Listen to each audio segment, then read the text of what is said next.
یہ میرے اللہ تبارک و تعالیٰ کا، میرے رب کا کروڑاں کروڑ ہمارے اوپر یہ کرم اور احسان ہے۔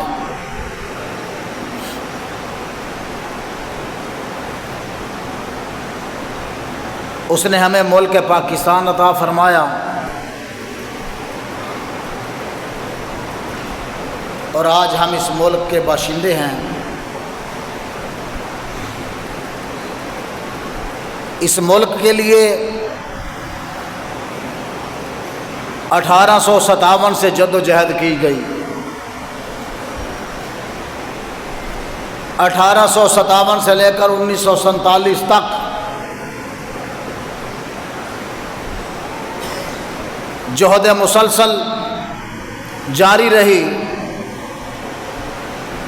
اس 90 سال کے عرصے کے بعد اللہ تبارک و تعالی نے ہمیں یہ ملک پاکستان عطا فرمایا ہے۔ کتنے سال لگے ہیں؟ 90 سال۔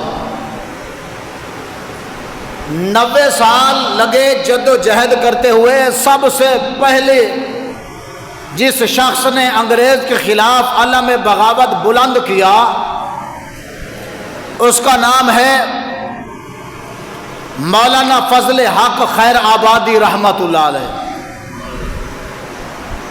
کیا نام ہے؟ بولیں۔ فضل حق خیر آبادی۔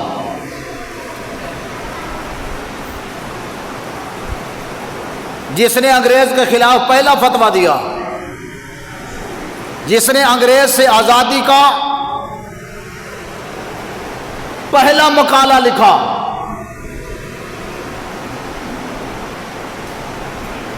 لوگ کہہ رہے تھے مولانا حکومت برطانیہ کے آگے تو پرندہ پر نہیں مارتا، یہ بڑے ظالم و جابر لوگ ہیں۔ آپ رحمت اللہ علیہ نے فرمایا ہم ہر ظلم سہنے کے لیے تیار ہیں، مگر انگریز کی غلامی اختیار کرنے کے لیے ہم تیار نہیں ہیں۔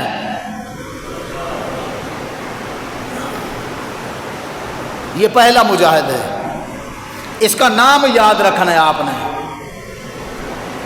تاریخ لکھنے والے نے بھی تھوڑی سی بددیانتی کی ہے۔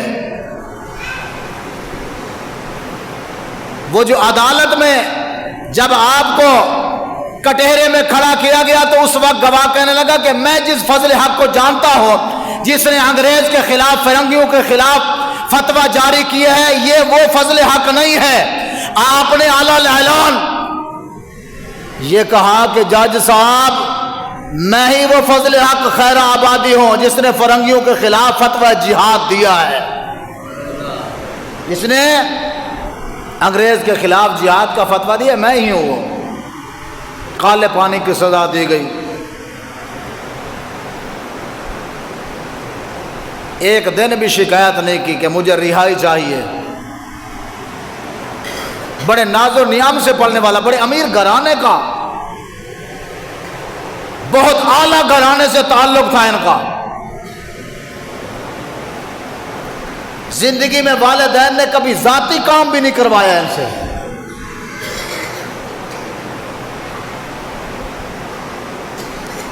لیکن انگریز نے آپ رحمت اللہ علیہ پر بڑا تشدد کیا، مٹی کے ٹوکرے اٹھوائے، گندگی کے ٹوکرے اٹھوائے، کالے پانی کی سزا دی، ہڈیاں گل گئیں۔ پھر جا کے فرنگی پوچھنے لگا بابا اب بتا اپنے موقف میں تبدیلی لا سکتے ہو، کچھ نرمی دکھا سکتے ہو؟ آپ نے فرمایا جلے ہوئے ہو، اسی محمد عربی دے غلام ہاں تے اسی انگریزاں دی غلامی قبول نہیں کر سکتے۔